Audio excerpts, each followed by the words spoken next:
Mbote balandi na biso bozali kolanda biso na bikuke na bino mbote mingi bipai bozali tozali na esengo makasi po ete tokutani lisusu mokolo mwa lelo na chaîne na bino oyo ekopusanaka pembeni ya bandako na bino mpona koyeba maemizali koleka na likambo oyo etali politique ya Congo to pe ya FLNC oyo ezali parti cher ya mwana mboka Kapende Eli Kanimbu. Kasi mokolo mwa lelo chers téléspectateurs tozali na esengo mpona kolakisa bino na plateau na biso invité du jour na biso oyo abengami bongo na kombo ya Eric Mayoyo azali porte-parole ya FLNC oyo ekambami toujours na mwana mboka Kapende Eli Kanimbu aponamaki bongo na conférence nationale souveraine oyo efongwamaki na 2017 mutu apesaki ndingisa ya kofongola yango ezalaki bongo gouvernement oyo utaki kolongwa ya mwana mboka Joseph Kabila Kabange. Chers téléspectateurs mukolo lelo tozali na esengo bolanda maimanso mekobima na kati na esika oyo tope ya lisolo oyo etali bongo oyo ezali mboka na biso tope etali bongo FLNC. Mbote Eric Mayoyo. Mbote mama journaliste. Tozali susu na esengo pona koyamba bino su mukolo mwa lelo na plateau na biso. Esengo etondisami na mitema na biso. Yango to profiter ko saluer ba téléspectateurs ya Actu Télévision, ko saluer ba membre nyonso ya FLNC na kati ya Congo mubimba, na Afrique, pe na Europe, Asie, Océanie, Amérique. Voilà. Chers téléspectateurs, wana bouti komona zali bongo porte-parole ya FLNC akobeta na biso lisolo mae o matali FLNC tope mae o matali Congo en général mais kasi na ngambo ya bae o bakosalaka politique. Kasi ndeko Eric Mayoyo mukolo mwa lelo yamboto banda mae oyo izali solo lisolo na biso ya mukolo mwa lelo FLNC ezali kotambola lolenge nini? Non mais Front de Libération Nationale du Congo eza na santé de fer. Lelo soki eza na parti oyo ezo pesa esengo na kati ya Congo eza Front de Libération Nationale du Congo. Omoni mama journaliste tangu na lobelaka makambu ya FLNC nazalaka na esengo parce que tozali parmi ba aînés ba parti aîné et puis parti satellite ndenge na lobela kango parti avant-gardiste. C'est-à-dire tozali sinzili ya mboka. Bisonde na minito tozali sinzili ya mboka. Gardien toza kotala gauche droite wapi danger zali koya poto sembo la politique ya mboka. Donc santé ya FLNC za kitoko tellement que nazo manque même ba mo pona ko exprimer yango. Donc FLNC ezali kotambola bongo na santé ya kitoko tope na elonga kati na elonga. Mais absolument, absolument. Lokola tozalaka mutu lelo tozo sukisa.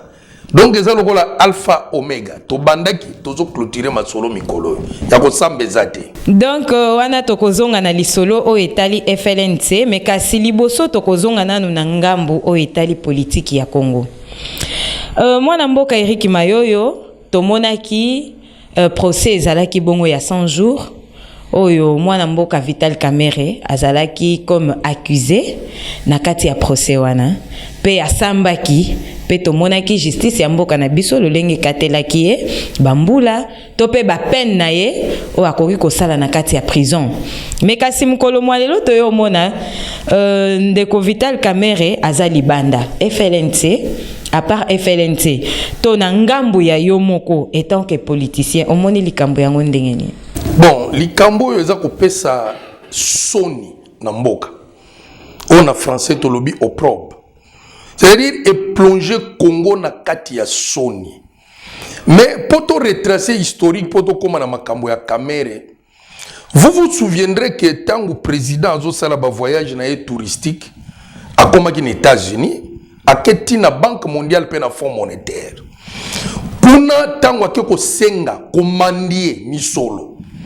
Ba pesa qui est condition. Balobi mais epa inabino corruption eza tellement que toyi ko pesa mbongo ndenge nini.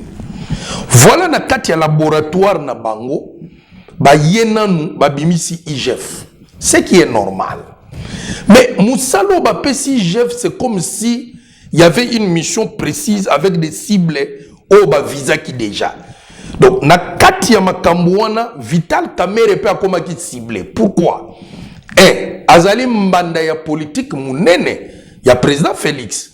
Boyebi ke Vital Kamerhe azalaki mutu ya liboso alobaka na bimi na longoli mo koloto nanga signature na accord ya Genève. Pe a influencé président Félix bango mibale balongwe ba atterrir na Nairobi. Or, ce qu'on une avance politique na terrain, Vital Kamerhe avait une certaine avance parce que en 2011 abima troisième l'élection présidentielle, n'est-ce pas? Basali cap pour le changement. Bayokana kikuna Kamerhe azala premier ministre. Mais toyebite na majini ni basalaki ayeko koma directeur de cabinet. Na kati wana Kamerhe azalaki entouré na bayeto bengi ba tribaliste. Oh bazo ko entouré président ba camarade ya président famille na ye ba monike tipo yo aza mutu ya est aboya ko déranger ba cop na biso. Alors il faut profiter de logo banque mondiale à sengi ya makamba corruption to ça la procès moko oyo ko tirer mukili mubimba. Alors ils ont visé Kamerhe qui n'était pas du Kasaï, Libabe Kweliye, et puis comme Kamerhe azalaki na laboratoire Oya bango basalaki état des lieux, état des besoins ya 100 jours. Nde balobi bon to ko isele Libabe wan. Azui Libabe. Bo juger ye bo condamner na première instance. Aken appel ba réduire peine na ye. Aleli maladi comme au Congo toyebi biso nyonso so ba kangi mutu eloko liboso nazobela. Tango ba yibaka babela kate. So ekaka ba tie pembeni kuna nazobela. Mais moi, na mboka kapende li kanimbu bakangaye 3 ans. Mukolomoko boyoka lelate. Mukolomoko peta senga kendo hôpital. Donc il y a bela rate po papa kapende. Omoni mutua soka za clean, c'est-à-dire esprit molimo na ye eza pepele. Il ne se reproche de rien. Atabo sale injustice, bo pinirie a obelate. Batu wana bazalaka ba complice yango moni mabela ndaka bango kuna bakosa ka bazobela to kangi parenthèse tangu esalami bongo bosali ba papier botindie libanda ke ndoko traitement. Mais maman journaliste le 8 août na Rena Street président Kapenda Lobani abi mukolezali mbongo wana kamera lia ye mukote bakabola yazaka lokoma victime expiatoire. Mais mon collègue ali boko na ba complice na ye ba ko bimisa ye. Mais c'est fait maintenant. Donc même musikate omoni ba ye ba participa ki na ko lia mbongo wana. Nde ba sali makambo Kamerhe azala libre. Bon maintenant qu'il est libre. Ba biloko nyonso ba kizaki wana. Ba ko laver ngondengeni. Est-ce que ba ko kendel suna ba chaîne de télévision partout ba sala ki biloko wana ba yebsa batuke ezala ki faux point d'interrogation. Banda ko etongami banda ko basoda etongami biloko nyonso mbongo wana ifale sala et salami non c'est une opprobre eza soni pona mboka na biso mutu soka yibi même soka za parent na yo yebi saye papa tika muyibi eza mabe. On vient servir la République, on ne vient pas se servir. Eza mabe eza makambo soni justice na biso sikoyo nana kokili suko zala na confiance na ngona ba biloko bazo sala wana. Mais je pense que avec le temps, vérité kobima. Parce que vérité na réalité, ezelo komokote metokoye ba vérité kalate. Donc disons que tant mususu IGF na ndenge bandaki kolandela batu ba complice nyonso bakotaki na makambo ya 100 jours yango bango bamonaki ke balingi babimisa bango yango ba coopérer Kamerhe bima. Mais sikoyo mama ye IGF apesa ki rapport ke ba yibaki. Nandenge ba quitter yoka ba quitter elexi que sans tâche eloko mkote ayiba tebo admettons que zala ki bongo siko biloko nyonso IGF akoma wana omonte que tata wana ko bima mo sérieux est-ce que eza IGF mutako bima mo sérieux ou bien place ba injonction et outil. Et moi je suis sûr si monsieur Kamerhe t'a quitté c'est que quelque part politicien après cette injonction de justice a exécuté na ekaka. Mais mawezande na IGF, son eza ya IGF, son eza ya peuple congolais. To utaki kolanda tangu bozo ko loba pona ba voyage ya président que IGF et Salemaki tant président bandaki ko sala ba voyage nae mais ba voyage ya président ezalaki touristique ou soit diplomatique. Mais minini. Moi je me souviens tant que tozalaki une opposition na bango revenez ezalaki à la tour du monde. Loko la Magellan, loko la sali tour du monde. Revenez ko Ksami et puis voyage wane memini na ba congolais. Rien. Loko le memi rien c'est que ezalaki na ngo ba voyage. IGF wane ezalaki po ba yiba mbongo banque mondiale. Mais ils ont lutter contre corruption. Wapi mbongo IGF azongisi biso na banque ya corruption ya sa azwake pa bato. Ezapi pesa lini ache na banque ni. Non, ça c'était seulement babenga ngo tromper ko kosa ba congolais ko kosa ba partenaire mbongo ekoti ba détourner na bango ngo lisusu. Mais parce que tozongeli kaka makamba kala ya muyibi kutu ya turu eza pire koleka. Pire. Batakabila kutu bazako yiba na mwa mayele. Mais on tellement bavanda na poto pia kebeta ki bango bazo yiba en désordre et les chefs ne sait pas les sanctionner. Au moni ceux qui osent entourer na ba camarades ba yibi ba faiblesse na yo ko pesa bango ba poste te. Soko bengi bo pesi bango ba poste. Ozanga na ndenga o sanctionner ba. Pour soko bimisi moko aokende oyebisa bato me ye alongolinga ye bita jour wana masolo akale komo bima na place publique nde komisaka mokonzi faible yango moni mwana moka kapende likanimbu le professeur de l'université naturelle tango azotangisa biso azopekisa biso biloko wana tokeba monde komi modernisé civilisé makambo yo ozosala na nkuku lobi ekorattrape yo or soko memi yango na sommet de l'état c'est là où il y a les dangers. Au moins que IGF lelo abimine ridicule. Bakisation nyonso ya portaki sur bat. Otindi makala lobi a quitté. Otindi makala lobi abimi. Ça sert à quoi? Yango to lobi ezala ki tromper kaka po banque mondiale yo ke la bango mawa mbongo ya covid atinda mbongo ba détourner na bango balia basala o balingi. Ce n'était pas pour l'intérêt populaire. C'est qu'on a lolenge oyo makambo bongo esalemi. Est-ce que crédibilité vraiment ezali sous un niveau international pour la justice nabiso? Mais est-ce que na Congo depuis toza Congo crédibilité ni toko pesa na justice? Or justice ya Congo azana makambo bela ko sala. Biso to connaîtra holocauste na mboko en Équateur pour na caoutchouc. To connaîtra ba massacre na Bandundu. To connaîtra ba massacre na Congo central tango bazo sala chemin de fer. Mais pourquoi justice na biso et ça la ebimisaka ba dossier wana te? Pourquoi ebimisaka ngote? Ce sont des dossiers importants et ko kotela biso mbongo na mboka. Partout ailleurs lelo bato bakomi ko luka ba dossier wana ba memango na justice internationale. O ya biso justice ezalaka soko yibi téléphone à $100 15 ans na makala. Mais bato bazo yiba ba millions sur 3 jours akene abimi na. Après ba katelier 20 ans. Donc la justice au Congo est scélérique pour les pauvres, pour nous la population. On doit contribuer pour les juges et nous punissent alors que nous ne faisons rien.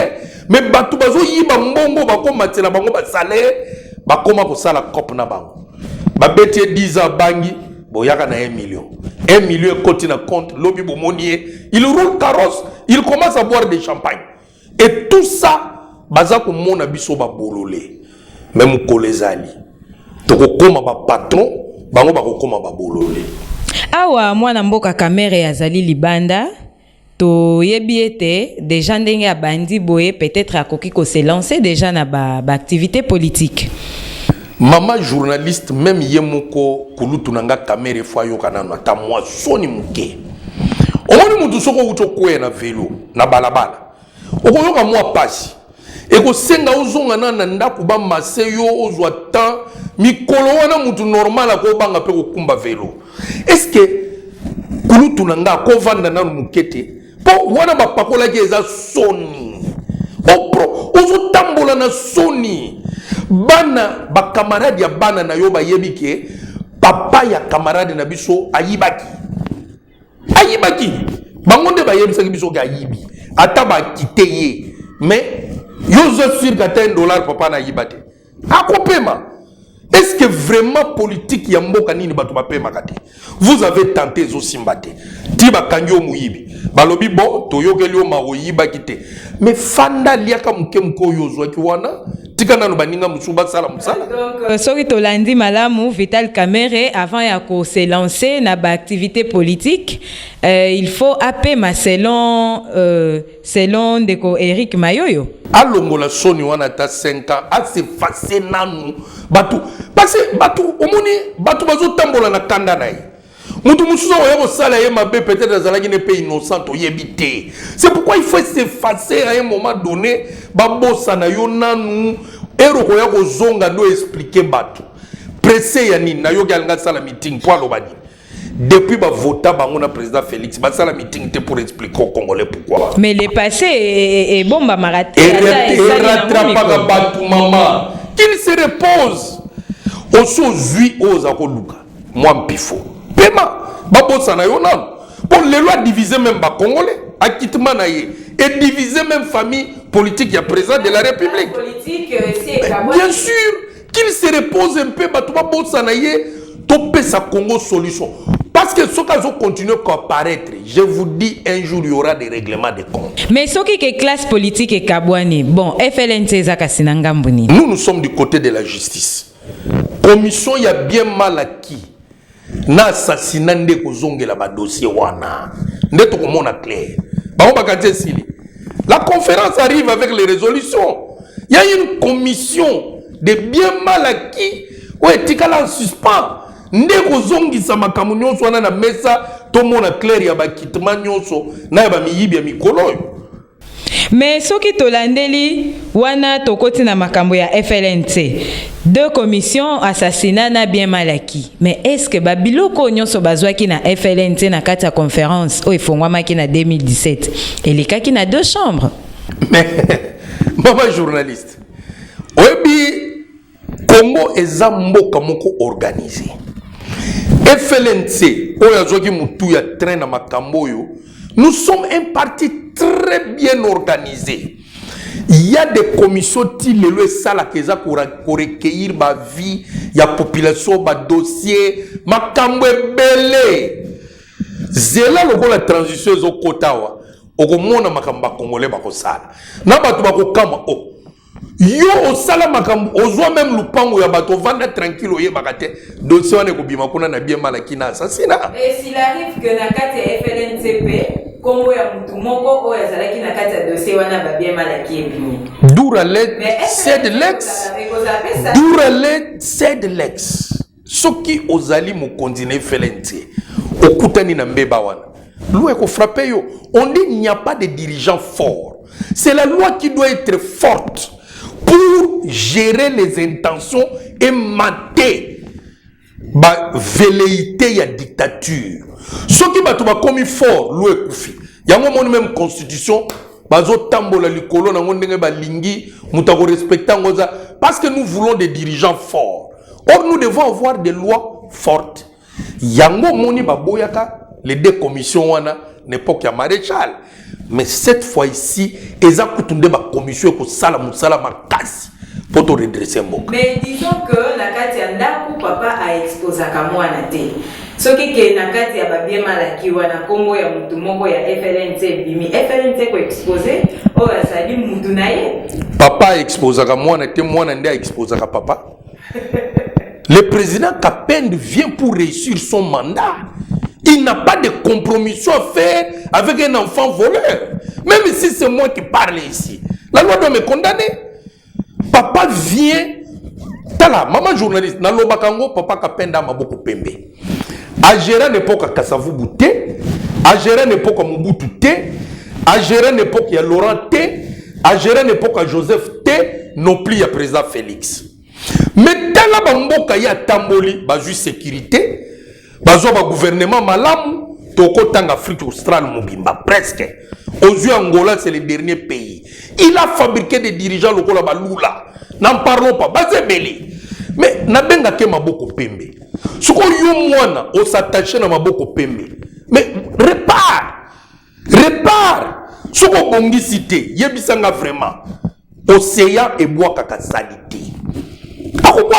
Même si tu es son fils biologique ou sa fille biologique, parce que yaza maboko pembe azana système politique oyo elingi compromission te.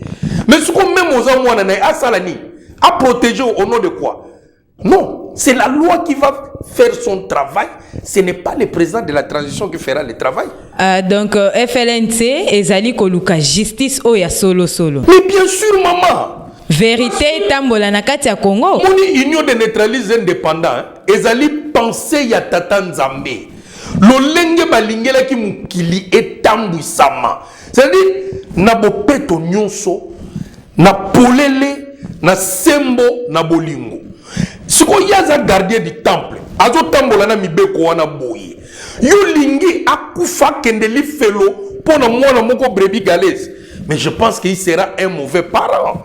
Vaut mieux que toi tinde na justice est corrigée à comprendre l'importance peut bien fondé ya droiture, bien fondé ya bolingo, bien fondé ya respect ya bien communautaire. Biloko la société ba yibaka te maman. C'est une interdiction. Tala na kopesa sabino exemple moko. Lelo mon ndenge bazo passer ba marché wana. Ba pesi au marché Jamal na ndekone Kamen. Ils se sont précipités à voler avant même de faire le travail. Or, na système oyo ezoya. Ce qui déjà mbongo eza débloqué na compte ya l'État. Bo sali musala et que tikali reste kozonga na keste. Lokola l'État sa bimisa ki, c'est-à-dire vous devez primer batu nyonso oyo ba participer ki na musala wana ya nzela ou ya ba construction ba logement. Vous prenez les nez à compter bino nyonso. Tozala ki combien de travailleurs? 1000. Tina ministre. Ce que zala ki etigala ki 1 million. Bo kaboli. 100. Mutunyo soit ke ko lia parce que ezali mbongo na biso et sali musala na biso o etigali toke ko mela koka. Mabeza wapi. Tiko boko yiba liso ponene. Mais est-ce que FLNC a vraiment la certitude que babizaleli ya bongo oyo azali ko senga et ça les manakati ya Congo est-ce que kokota faut ko yeba ke tozali bato peuple oyo umeli na souffrance ezalaka difficile pour na ko faire changer mentalité mécanisme ni FLNC ezali ko sala po bien sûr balobi ventre affamé na point d'oreille oyebi pourquoi bato bayoka te. Parce que les dirigeants sont bazo social. Dirigeant, un parent qui est dirigeant. Parce que la plupart bazo comme na fonction wana bazala na ba parenté. Sont déjà parachutés. Vrais parents ezali oyo expérimenté souffrance bonheur na ndaku na ye. Expérience wana a memi ngo tina ba fonction d'état. C'est-à-dire azo kabolate. Lo lenga zo zuela bana ne na ndaku. Population. Mais na kolanda ke ba oyo bazali na gouvernement baza ba parenté mais il y a aussi des gens au bazali na 4 enfants assez à gérer. Doaza parachuté. La yebi makambo nazo loba mama. Wana tozo cha parenthèse wa kozwa biso temps soki na bandi ko expliquer yo. Na expliquer on moko. Le président sortant il y a na présidence. Est-ce qu'il était marié? Il n'était pas parent. Le président Félix arrive au pouvoir. Avec combien d'enfants, combien de femmes? Bolimbisanga eza vie privée na ye. Mais au moment que sommation biloko nezo sala ke baza stable te. Yango tolobi bazala ki ba parenté. Et souvent il se marie à la veille ya ba fonction de l'État. Or expérience ya kozala parent bazwa kango avant. O expérimenté o vandi na ndenge biso tozabo ba 15 ans. Tozo ko expérimenter vie wana familiale. Ezate ko komi na veille bangi ba peso ki bokonzi OK ko tchano na lumusapio fente bato. Ce n'est pas ça être responsable. Tokangi parenthèse. Ba congolais soko zo mona ba yoka kate parce que un ventre affamé n'a point d'oreille. Tango boye bozo pesa peuple social en même temps boza ko sala éducation civique de masse na ba télévision.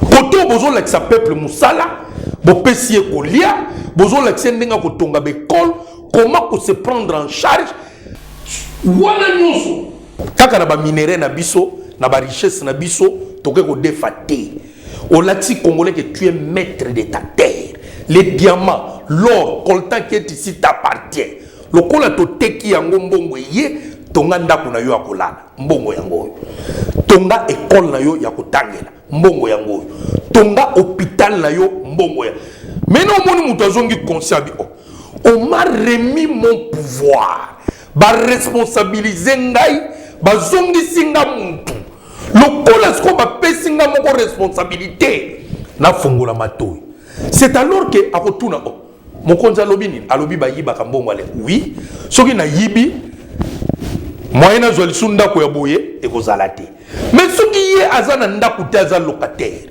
ato yo explique ye kokoyiba mbongo ya leta te mama akoyiba kaka mais sikoyo toyebi ke mboka Congo et regorger baniongo na niveau international FLNT akosala lolenge nini pona kofuta baniongo wana pe kopesa batu via malamu place na moni boanya ya président ya transition son excellence Kapende Likanimbu alobi ba coup d'état ezali suna tinate nous avons besoin de tous ces présidents vivants au monde le président Kabila za vivant wana bientôt président Félix azo rejoindre na chambre ya ba ancien président wana vivant donc nous aurons deux présidents héros vivants soki ba defa kimbo tokutuna ba papa awa tomoni na livre de caisse 1 milliard bosalaki nango ni soki salaki misala mboka mais traçabilité zali soki ba vérifier na bato basalaka musala babi iyo 1 milliard wana esalelaki mboka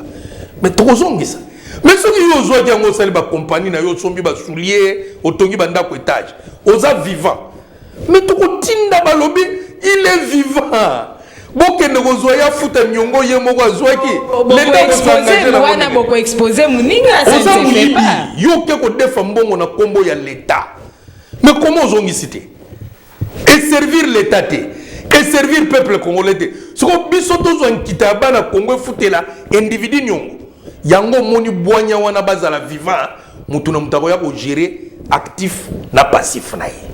En tout cas, ndeko Eric Mayoyo lisolo ya lelo ezali vraiment ya motuya kasi tolongwe nanu na ngambu wana toke nanu na ngambu ya est.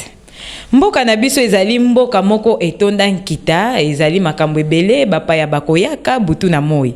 Mais ndaku po mupaya aya ifo ayeba ke ndaku wana eza na tranquillité. Babi ndaku o eyambaka bapaya te ezali maison moko eza maudite. Mais ndaku na biso eyambaka tangu nyonso bapaya. Mais ezali kaka na kimia te est-ce que ezali malédiction to ezali bénédiction? Mais faut dire ba maman journaliste natira bapaya tozo yamba. Est-ce que bapaya wana baza na bénédiction ou bien baza na malédiction ndenge bolobi? Donc c'est que bapaya o biso tozo yamba na moni baza bapaya moko baza na malédiction. Omoni makambo tangu FLNT explique kango na mwana mboka Kapende Likanimbu. Les gens nous prennent pour des fous. Toi ba fouté. Nous sommes un parti avant-gardiste. Omoni muto tata Nzambe aza ko révéler ye makambo. Aza na avance munene par rapport na bino nyonso. Annonça makambo ebele entre autres Covid. 2 ans avant. Batuba adi et salama. Annonça transition et salama. Annonça makambo Camero et salama. Makambo ebele président Kapenda Loba, nous avons des archives. Tokobanda ko tchelango ba congolais tango transition ko banda nde ba ko comprendre place vérité vandaki pour revenir na kaya est tozonga nanu na conférence économique au salama na Bruxelles tout est parti de là makamno so bozo mona ya ba est banini tout est parti na conférence économique table ronde économique au ba salela biso na Belgique ba pesi biso indépendance de facto politique babombi contrôle ya économie na sima loboko nde makambo ozomona lelo. Est-ce que bakonzo ba participaka na kati ya conférence wana batena ki compte na yango te? Mama yango na lobaki ya mokonzi et mokonzi. Tout ce que vous voyez là na tableau de bord baza mêlé na biloko wana. Baza mêlé. Yo kanti ba voyage ba ko salaka wana na bengi na ba poto partout. Ezanini, kasi biloko yo maman, comment expliquer yoza président élu par les Congolais et des Congolaises? 3 jours aussitôt élu, au solo lina bato ba peso ba voité, yo ke poto, bakenda ko sala. kasi makambo tozoro ba estoid ils vont recevoir les injonctions ndenge nini bango moko bakoteka mboka na bango na bapaya ndenge nini bakozwa nkita Congo bakopesa tango yoko tuna bango ekosala mandeye ba yo vanda kaka biso moko toyebi plan to kasi plan ngo makambo nyonso tozo vivre na ba est wana yango nde makambo table ronde économique balongoli yango kuna balobi lokola biso Belgique makambo eleke belé makambo balumumba makambo boye biso kaka biso te to memelango sikoyo ba commissionnaire ba yena Addis Abeba ba recruter ba commissionnaire parmi qui les États qui nous entourent et nos propres frères na ba ressortissant ya ba État wana o ba infiltrer biso 30 ans 50 ans bazo ba kombo Kasai bazo ba kombo Bakatange bazo ba kombo Bandundu ba infiltrer biso ba sali bloc lelo tozo souffrir yango solution ezaka to kende na conférence ko bimisa polele benemi ya Congo ba complice ba payao ba infiltrer biso na pa na mboko baza ba complice ndeko yeba na kaka tango to ko banda ko appliquer ba résolution ya conférence na transition mutu na mutu kwa ko bima po oya joie ki rôle boye pour lelo soki to lobby e ko koma ya ba ranking e ko koma to sala ka ba mission ba droit de réponse or ba miyebi balati pour soi même nzoka nde baza bana na nkosi baza ko nyokola Congo mais na munoko na bango discours ya malamu na mitema ba complice mais kino tango nini tokozela kake transition wana ekota ezala en vigueur pour ba situation oyo nyonso esila lelo est ezali na 12 heures boyoki bato bakufaki 200 na 14 heures boyoki oh ba M23 bakotaki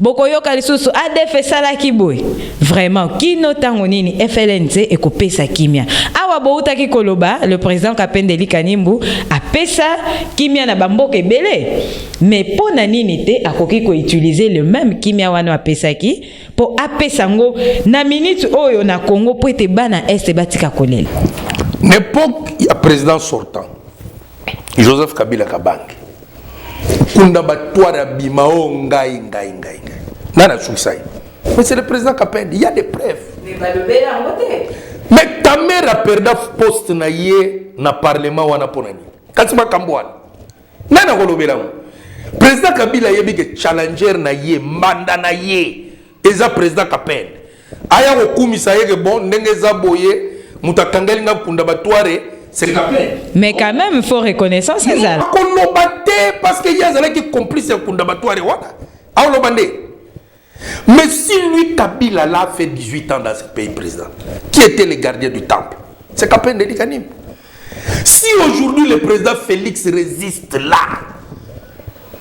qui est derrière c'est le président Kapende Dikanim c'est lui ces gens n'ont pas une armée maman bane lo côté mwana mboka na bana bato oto uta na bango en exil to pesa na l'état nde soki mboka eza na danger babenga kaka bana wana le reste là ezanga bato balokota bakotsa bango plan de guerre ezalaka te bayeko leloko te bazwa bango na balabala du moins bana ya bato oto ya na bango babundi autant d'années na Angola na bamboka bapaya ils ont une certaine expérience ya guerre une certaine expérience à combattre la frontière yango moni chaque fois que le pays était en danger on recourait aux notables mais na cessé et l'obamagate les leçons to comme lobango nous devons rétablir la vérité na population bayeba mais pourquoi le président Kapende a posala makambo minene bongo mais a réclamé ka droit na été maman ngana lobaka toujours yo so yoka tata nzambe o akelaki mukila tche biloko nyonso apesi biso pema na bolamu na ye lisusu azwi alobi zwa konza mukili biloko ya sala oyoka ka senga biso ba compte ou bien à sala ka publicité là où il y a la vérité ba réclamaka te esuka kana motema mais là où il y a les mensonges on parle trop un tonneau vide fait trop de bruit mais ngunguru ya mafuta loko les ane loko ya mutuya moyen loba oh bakoya koyiba de deux na Congo loko zo sala biso ki motema mabe Kabila ayeba ke le président Kapenda toutes les forces yepe mutu asala ke na koma wana kaka ndenge lobi akanga combien de fois 3 fois 3 fois na po sala ini ça bomai. Mais si lui n'était pas fort, il n'était pas l'envoyé de l'Éternel Dieu, il ne connaissait pas toutes ces techniques-là. Non.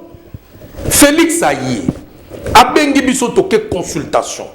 Ba solo li na mwana mboka pesie ba piste. Metala, soko moni muta comme déjà ko tambola bo. Wana laxine même tata nzambe ke na lekio. Mais imaginez mutu azoboya même ko obéir na nkolo. Collègue na ye semblable bondé. Mais sikoyo olobi bisika vérité ezali ba réclamakate bien sûr mais toye komona lelo FLNC e bandaki kolobela makambo transition mais kasi lelo etiki makambo transition FLNC atie mutu na ba élection monte ke zapeka réclamation po azoluka ka ko réclamer ba droit na ye. Bon na lingi na rétablir vérité au monde en 2006 2011 2018 lokola tozako lobela makambo élection te bazako mona biso ba yuma babanga ke élection bakima ke élection mais quelque part l'élection wana emema biso nani on a donné le peuple en pâture combien bakufil kola makambo élection ça résolu quel problème kutu ba problème ezo ya pire que le quand même avant makambo élection wana yango tolobaki cette fois-ci stop transition. Mais transition, les longs mamelles n'est inévitable. Mais ce qui va lobby ba kende, excusez-moi, na makambo élection ba okuta biso. Au moment de ba dimango le sou. Donc vous signez. To signer yo matina suka. Pour ça c'est le pays de nos ancêtres. Tapendeli Kanimbu et Karunde 100%. Mais Eric Mayoyo et Mumbunda 100%. Oza mboka na biso biso toliaka na ba Rwandais te, toliaka na ba Soudanais te, toliaka na ba Ougandais te, toliaka na ba Américains te. Cette fois-ci ou jamais, ils nous trouveront sur leur chemin. Bakende na mon pepe, bakokuta biso. Ba yena sa mai, on est prêt pour la révolution sur tous les plans. Mais soki ke balobi awa lokola tozali kotambola na sima ya ngonga, mais soki balobi que tokosala ba élection te po bino bokoti na kati ya ba élection. Peut-être parce que raison ezali lelo tozali koyoka ke ba moyens financiers pona ko organiser ba élection ezo ko semble un peu difficile na kati ya mboka Congo. Mais bien sûr, ba comprendre déjà que le golo nkunkuta a kotisi mutu na makambo élection tozongela ka transition. Poso to meki ko kende na tricherie. Ya liboso azako tika, azako zala na ba prison bazo bomba ye mais lelo aza na liberté mais kana ko tricher total ayo kolekela wapi mais soki boke transition ezape na bayimbo kamsusu bazali kolela dialogue siko bokende na ndenge nini bango batu bakoya to bino nde batu bokolanda bango. La conférence elle-même était un grand dialogue et j'étais mon boko et tchaki ba jalon. Dialogue ozoka présent zoloba, c'est une information. Kapendeli Kanimbu c'est le président de la transition. Ça ne se discute plus. Tozako bomba pour arrêt officiel mais bima kiti. Arrêt c'est bimi batangango. On s'en fout. Soko yena ba jeu o tala biso kutunde to ebobina. Tozana ba grimace ko leka ba mi komboso ya parc. Deux fois té. Maseki bosala ka iloko te mais arrêt ya courouane bimi yo kanzeze eloko te bosala grimace na 2017 bosali grimace na 2017 conférence mesuka na yango bomonani te et pesi biso raison président Kapende est confirmé dans ses prérogatives présidentielles mais mukolo ezali kolala kolamuka. Beaucoup de politiciens nous ont traités des rêveurs. Mais les gens pour féliciter. Il y a des gens qui ne nous appelaient pas 50, 10 ans. Mais qu'est-ce que vous avez fait? Quelle magie? C'est par là au moins. Je félicite les juges de la Cour constitutionnelle. Et au moins, ont une mention spéciale. République et la reconnaissance vis-à-vis de Batata wana pe na progéniture na bango. C'est par là aussi que vous avez la bango dans le mois de juillet tozo banda miséricorde ya tata nzambe na mabe tout basala parce que lelo ba rétablir peuple congolais na droit na ye ya ko pesa bango président lucide po bimisa Congo na buzoba to mema Congo oyo lobby mutu nyonso ko beta maboko lobby enfin Congo tozako zela yango ça vraiment bozela ngona mikolo ko mona ke ekokokisa.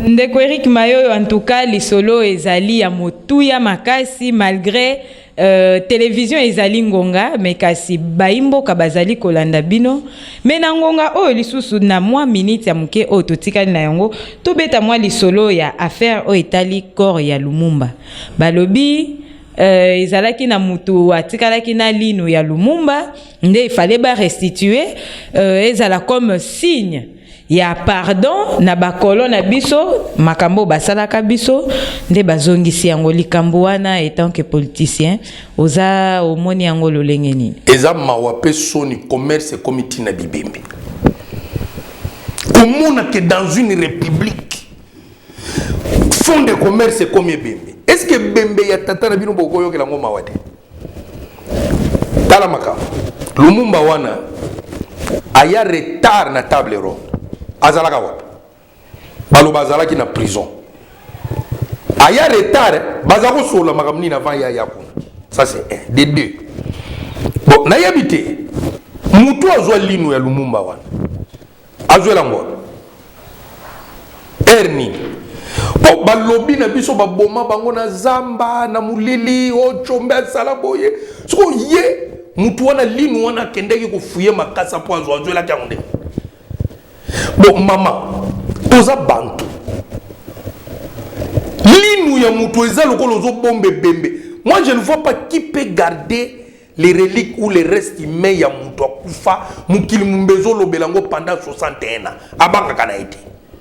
Nani wana. Mais, mante, il en restera quelque chose. Na yebi ke na ute ko sale miso moko. Tout à l'heure même na yebi na ute ko yebsa bino. Réalité na vérité eza biloko mibale basali commerce na bango d'accord bazumbongo base la transition banda bien malaki assassinat Lumumba eza makambo assassinat mutu alinu wana koya bana wana bakoya bayebisa biso eloko nini laksike wana eza linu ya Lumumba mais mukolo véritable minu ya Lumumba kobima mais to sala den na oyo bakundi na oyo kobima wana bobola kisabiso ko véritable linu wapi yango nde na moment na bato bakokangama bakozongisa mbongo ya l'État oyo bazoyoka elengi ya baavion kotambwisaka cercueil eza soni biloko bazosala oyo ezali lokola matanga ekweli bandeko na biso ya Sankuru mais soki ke balingi ba honorer o azalaki premier ministre pourquoi pas pe batombo la lokumu ya oyo azalaki premier président ya RDC. Maman, kasi bosali o babengaka na français vous nous avez coupé l'herbe sous les pieds. Omoni matango yo le président devait prendre une ordonnance. Tozo sala matanga ya baye nyonso bazalaki ba homme d'état ba kufa bibembe eza libanda. To bandina Lumumba, Mpolo, Okito, Chombe, Mobutu, ainsi de suite.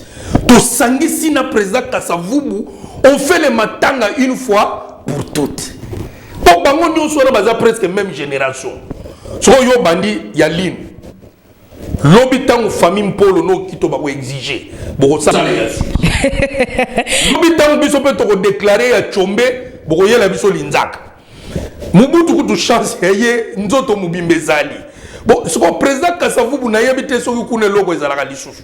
To ngene ko maman, il faut faire les choses proprement. Tout ce qui mouyibiko, tout on ne fait pas des aventures na muto kufa. Ndeko Eric Mayoyo lisolo ezali na Congolais na bimela bango cercueil wana ngeye bando tambola te. Mais lokola ye bon bango ba yebi na bango ba mystique te ndenge biso ba mulele tozali. Ya omoni bazo sakana na bazo sala commerce na kombo na ye patiki bango. So ezali président Kasavubu nde ba kokite ba Congo balinga mama cercueil wana ngeye koma wate. En tout cas, lisolo ezali vraiment ya motuya po na mboka na biso. Tozali vraiment na esengo makasi kasi minute na biso esili. Mais moi liloba ya suka ta moko po na bae o bazali na désespoir. Po na maimanso mazali koleka na Congo. Mwana nzambe avivaka na désespoir te. Po Congo eza mboka ba promesse. Tolelaki cour constitutionnel apesi biso transition yango. Maintenant to tikela papa ka peine de temps azo bongisa azana ba dialogue par-ci par-là pour que transition et la tanzoto et kota en activité bana Congo ba respirer. Mais pour l'instant biso nyonso mabolongo na se to accompagner mission wana pour que tata nzambe soit mi monisa na Congo to tika na binzambi nzambi to mona sikolo boko penda ya tata nzambe ya solo we ko lamusa Congo pe ko longola ba congolais na pauvreté. Merci beaucoup chers téléspectateurs bouti kolanda bongo émission ya motuya e koya kana kati na bikuke na bino mukolo mwalelo tozaki na esengo pona kolakisa bino oyo azali porte-parole ya FLNC monsieur Eric Mayoyo. Merci pour la disponibilité chers téléspectateurs ngai na bino tosuki awa mukolo mwalelo kasi tokokutana mikolo mizali koya. Merci beaucoup. Merci beaucoup.